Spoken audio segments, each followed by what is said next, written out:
నమస్తే, welcome to four sides TV. మెక్సికోలోని చెటుమల్ తీరంలో ప్రపంచంలోనే లోతైన నీలం రంధ్రాన్ని శాస్త్రవేత్తలు కనుగొన్నారు.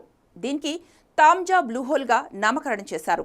మొదట దీనిని లోతైన బ్లూ రంధ్రాల్లో రెండవదిగా అనుకున్నారు. కానీ దీనిని కొలిస్తే సముద్ర మట్టానికి 420 మీటర్లు లోతు కలిగి మిగతా వాటన్నిటిని అధిగమించింది. మెరైన్ సైన్స్లోని ఫ్రాంటియర్స్ జర్నల్లో దీనిపై కథనం ప్రచురితమయ్యాక దీని గురించి ప్రపంచానికి తెలిసింది. సాధారణంగా 200 నుంచి 1000 మీటర్ల మధ్య లోతులో మెసోపోలాజిక్ జోన్ ఉంటుంది.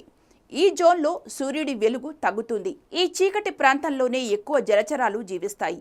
ఈ ప్రాంతంలో ఆహారం కొరత ఉన్నందున చాలా మెసోపోలాజిక్ జీవులు రాత్రిపూట ఆహారం కోసం ఉపరితలంపైకి వస్తాయి. శాస్త్రవేత్తల ప్రకారం తాంజా బ్లూహోల్లో నీరు 420 MSBLగా ఉంది. ఎకో సౌండింగ్ ద్వారా దీని లోతును తెలుసుకుంటారు. కొన్ని రకాలైన చేపలు, రొయ్యలు, తాబేళ్లతో పాటు పగడపు దిబ్బలు కూడా బ్లూ హోల్స్లో ఉంటాయి. వీటి గురించి మరిన్ని వివరాలు తెలుసుకుందాం.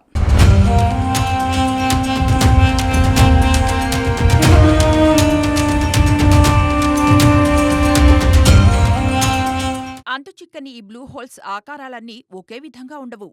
దక్షిణ చైనాలోని సముద్ర తీరంలోని సన్షాయోంగిల్ బ్లూహోల్ సముద్ర మట్టానికి 301 MBSL లోతులో, కరేబియన్ బహమాస్లోని డీన్స్ బ్లూహోల్లో 202 MBSLగా ఉంది.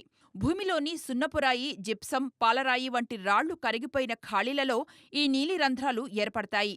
ఇవన్నీ భూగర్భంలో గుహను పోలి ఉంటాయి.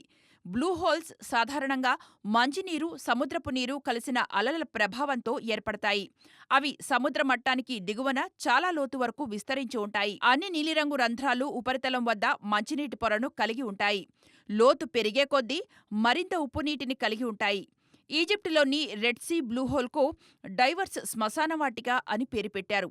ఎందుకంటే దానిలో కనీసం 40 మంది డైవర్లు మరణించారు.